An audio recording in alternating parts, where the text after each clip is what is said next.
Everybody hear me okay? Yes, sir. All right, let's get started here. As you see right in front of you is our Avenger. That's the TBM 3E Avenger. The reason I bring up the TBM is because there's also another Avenger that was called a TBF. So let me kind of explain that just for a few minutes. Two manufacturers made the Avenger. One of them was Grumman. That's the original design who had the original contract. And the other one was General Motors. So at the time when Grumman was making TBFs, F designation for Grumman, they were also building F6F Hellcats. And because they couldn't build Hellcats and Avengers fast enough, they contracted through General Motors to also build Avengers. So the General Motors version is a TBM, the M designation meaning General Motors. General Motors, in fact, nobody's making cars during World War II, so General Motors has a factory, an eastern plant in the back east where they can actually make the planes. And they ended up making 3 times as many Avengers as Grumman did. They made 7,345, where Grumman made 2,383. So this is a carrier-based aircraft. It has a crew of 3. You'd have a pilot, you would have a radio man who would double as the bombardier, and you would also have a gunner. The power plant is an R2600 14-cylinder air-cooled radial engine that produces 1,900 horsepower. Now you see it with the wings folded. That's kind of one of the unique things about this plane. Wings will fold like a bird. So there is no overhead clearance that's needed when you fold or extend these wings. With the wings folded, remember it's a carrier-based aircraft, the wings folded make it 19 feet wide, which is pretty thin. When the wings are extended, it's 54 feet 2 inches. So if you do a little bit of math, 19 goes into 54 feet 2 inches almost 3 times. So you can put, with the wings folded, three of these Avengers side by side on an aircraft carrier versus one that has the wings folded out. So that's a unique thing, and they will fold those out obviously before it takes off, so you can see that process. Another unique thing about this, there's a couple stories about the Avengers. Now, if you were in the hangar and talked today, you heard the story about Chichi-Jima. So those of you who weren't in there, I just want to abbreviate that story a little bit, take a couple minutes and kind of explain that. So Chichi-Jima is about 700 miles off the coast of Japan, and it's known for its radio communications. So there was a mission one day that they were going to go and bomb those radio communications. So they had 4 Avengers take off from an aircraft carrier called the USS San Jacinto.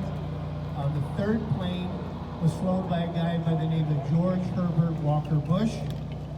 As the 4 planes cross into the zone of the Chichi-Jima, they take on aircraft fire, better known as flak. All 4 planes are hit. 3 of the planes end up bailing out their crew, so that's 9 men, and they were all captured by the Japanese.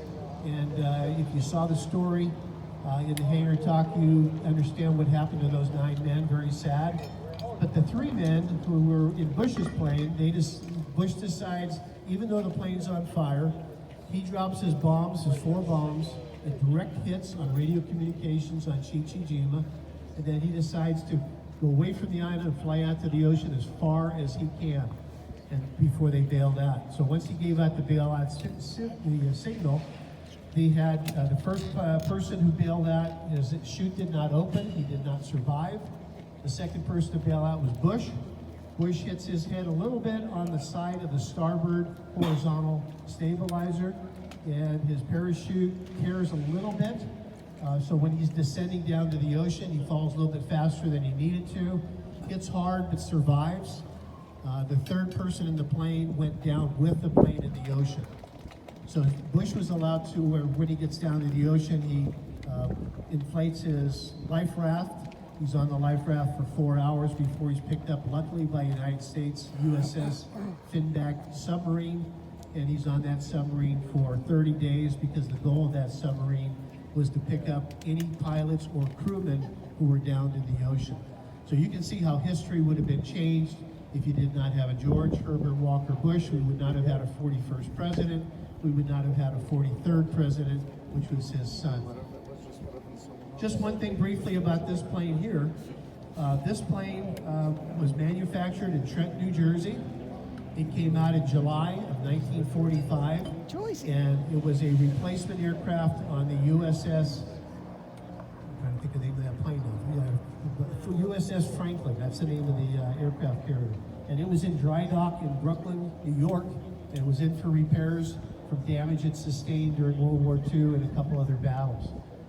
The problem was, not that it's a problem, that the war ended, so therefore it was never deployed, USS Franklin.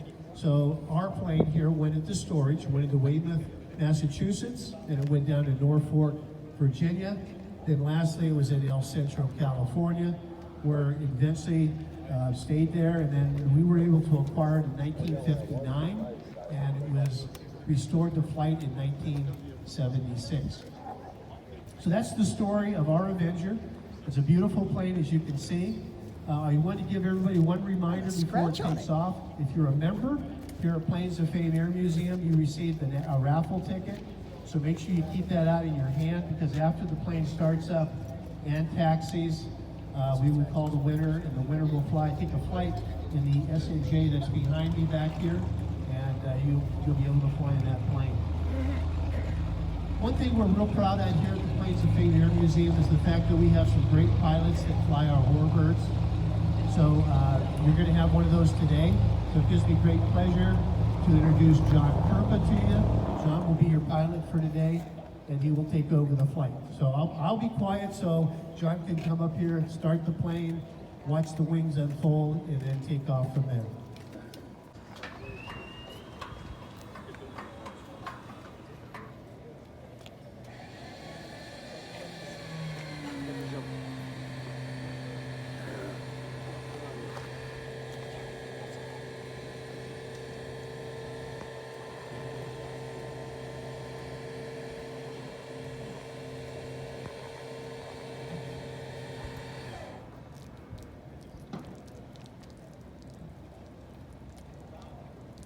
Slowing down.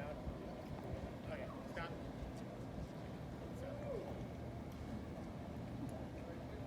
Burp.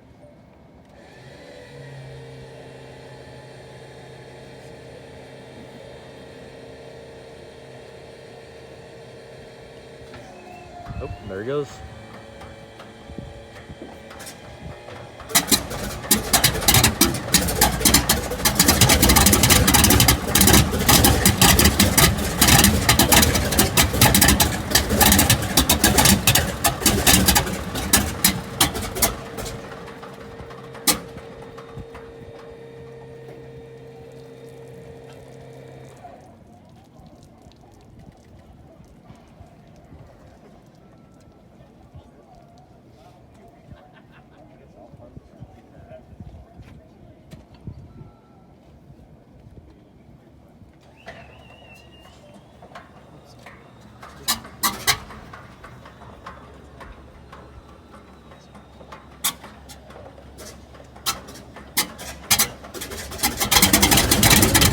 There we go.